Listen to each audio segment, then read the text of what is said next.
وہاں polling agents موجود تھے، انہوں نے کیا تحریر کر کے دیا ہے، وہ جو ان کی تحریر ہے وہ بھی ہمارے سامنے لائی جائے، عوام کے سامنے لائی جائے.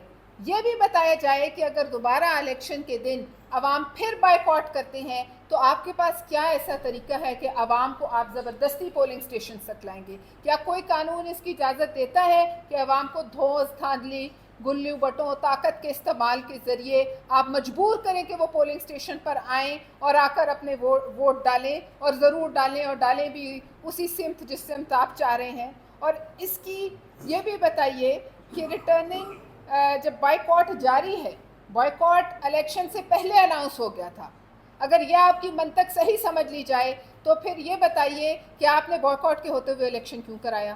آپ کو کیا علم نہیں تھا کہ بائیکاٹ ہے؟ اور اسی بنیاد پر LA-10 میں 6 پولنگ سٹیشنز پر بھی 0 ووٹ پڑے. تو یہ بتایا جائے کہ وہاں ری پولنگ کا کیوں نہیں کہا گیا؟ اگر آپ کو یہ لگتا ہے کہ کسی پولنگ سٹیشن پر کوئی بھی غلط کام ہوا ہے، کہیں بھی کوئی تشدد قبضہ یا کوئی ٹھپے لگے ہیں، تو وہ آپ ثبوت سامنے لے آئیں. اور جہاں جہاں پیپلز پارٹی نے صحیح ثبوتوں کے ساتھ ری کاؤنٹنگ کی درخواست کی، آپ نے اس کو مسترد کیا. اور اگر درخواستیں آپ نے ہماری مسترد کی ہیں تو آپ تحریری طور پر ہمیں بتائیں. ہمیں تحریری طور پر آج تک کچھ نہیں کہا گیا الیکشن کمیشن کے ساتھ. لہٰذا تمام امیدواروں کے ساتھ جب تک آپ یکساں معیار نہیں اپنائیں گے اور ایک امیدوار کی درخواست پر اور نظر اور دوسری کی درخواست پر کسی اور نظر سے دیکھیں گے تو نہ صرف یہ جو ہے تمام آپ کا الیکشن پہلے ہی سخت متنازع ہو گیا ہے. الیکشن کمیشن کا کام صرف ایک پرامن اور شفاف ماحول جو ہے فراہم کرنا ہے. گن پوائنٹ پر ووٹ ڈلوانا الیکشن کمیشن کا یا کسی کا کام نہیں ہے. یہ تاثر اب پکا ہو چکا ہے کہ کسی جو پاکستان کی حکمران جماعت ہے اس کو آپ آزاد کشمیر کے انتخابی عمل میں جو ہے ایک ایج دے رہے ہیں، خصوصی فائدہ دے رہے ہیں.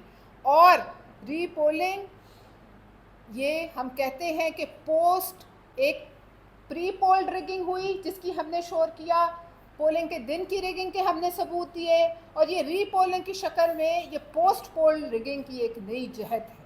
لہٰذا تمام متعلقہ رپورٹس جو آپ نے تیار کی اور قانونی بنیاد جو ہے وہ آپ عوام کے سامنے لائیں. ہم ری پولنگ کے خلاف نہیں ہیں، لیکن ری پولنگ صرف وہاں ہو جہاں کہ قانونی طور پر اس کا جواز بنتا ہے.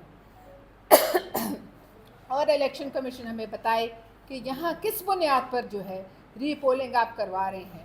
کیا لوگ اس ملک میں لوگوں کو اپنے ووٹ کا اظہار کرنا یا نہ کرنے کا جو قانونی حق اور آئینی حق حاصل ہے، کیا یہ الیکشن کمیشن اور حکمران جماعت اس حق کو چھین لینا چاہتی ہے؟ جب الیکشن دن بدن متنازع ہوتا چلا جائے، جو پہلے دن سے ہو رہا ہے اور دن بدن متنازع ہوتا جائے اور دھاندلی کی نئی نئی شکلیں جو ہیں وہ ایجاد کر لی جائیں.